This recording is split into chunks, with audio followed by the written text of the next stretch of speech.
Le financement pour les sociétés de biotechnologie est un enjeu majeur. On voit aujourd'hui que le capital risque est plutôt en diminution. Le crowdfunding est à la mode, mais on n'en est encore qu'au balbutiement. Donc la bourse reste une possibilité importante et bien réelle de financement pour les sociétés de biotechnologie. Aujourd'hui, aux États-Unis, vous avez une société sur 4 de biotechnologie qui est cotée. En France, on en est à 1 sur 10.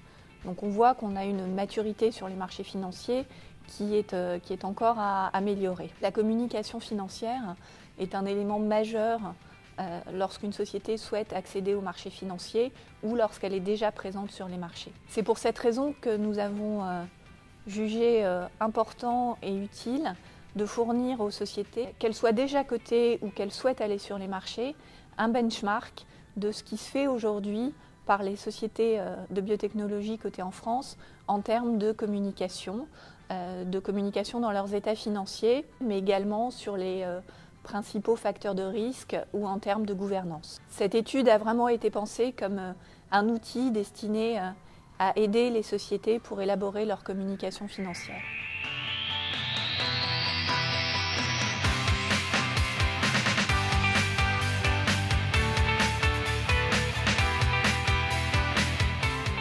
Dans le cadre de cette étude, nous avons sélectionné 17 sociétés cotées en bourse à Paris, dont 15 sont incluses dans l'indice Next Biotech.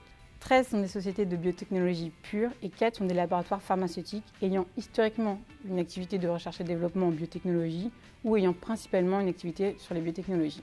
La constitution de ce panel permet un relatif équilibre entre les sociétés cotées sur Euronext et celles cotées sur Alternext, ainsi que sur les référentiels comptables utilisés. Nous avons analysé les documents de référence et les rapports financiers publiés en 2012 par ces sociétés. L'objectif de cette étude a été d'analyser les principales thématiques et les spécificités liées au secteur des biotechnologies. Nous avons notamment abordé la forme de la communication financière retenue, ainsi que les délais appliqués, les risques abordés, ainsi que les principales thématiques comptables traitées. De même, nous avons analysé les organes de gouvernance de ces sociétés, ainsi que les levées de fonds qu'elles ont réalisées.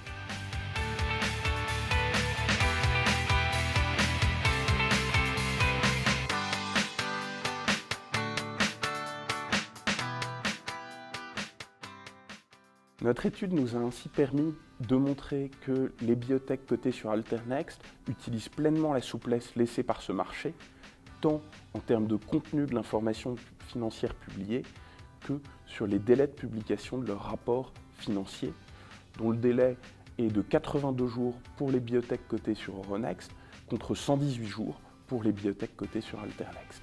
Dans les autres éléments, la capacité des biotech à communiquer sur les facteurs de risque auxquelles elles sont soumises nous a également semblé comme étant un élément fondamental de leur communication. On a ainsi pu identifier 10 risques spécifiques aux biotech, dont les risques opérationnels liés au processus de recherche et développement, ainsi que le caractère incertain de l'obtention de l'AMM en fin de process de développement. Dans ces autres risques, on peut également relever celui d'être en mesure de financer jusqu'au bout la recherche et le développement du candidat médicament. On parle de coûts avoisinant le milliard d'euros et de plus de 10 années de recherche pour arriver au médicament final.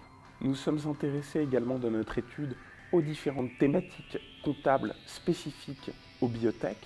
On a ainsi pu analyser les produits opérationnels des biotech, ce qui nous a ensuite conduit à regarder plus spécifiquement le traitement comptable qui était retenu pour les contrats de partenariat, sur les informations qui sont données sur ces contrats, éléments clés des biotech. Par ailleurs, dans les autres éléments comptables un peu spécifiques, on a pu regarder 2 éléments. Le traitement comptable du crédit impôt recherche, dont les modalités divergent, que l'on soit en normes comptables françaises ou en normes IFRS, mais également un élément un peu plus spécifique qui est le traitement comptable qui est retenu pour les stocks dédiés à la recherche, puisque les laboratoires pharmaceutiques, eux, les passent directement en charge, alors que les biotech ont un traitement qui diverge selon les biotech, avec des biotech qui les gardent au bilan activé, d'autres qui les déprécient, et d'autres qui adoptent le traitement comptable retenu par les laboratoires pharmaceutiques, c'est-à-dire les comptabiliser directement en charge.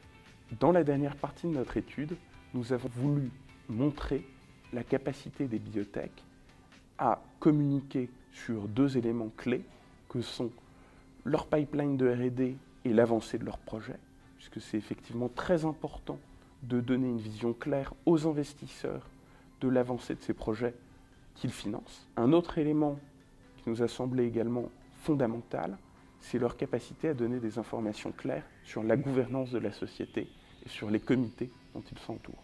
On s'est intéressé plus spécifiquement, en analysant leur gouvernance, à la rémunération des dirigeants, à la composition des conseils qu'ils prennent pour s'entourer, leur mixité, les formations d'origine, l'âge moyen. Tout ça figure dans la dernière partie de notre étude.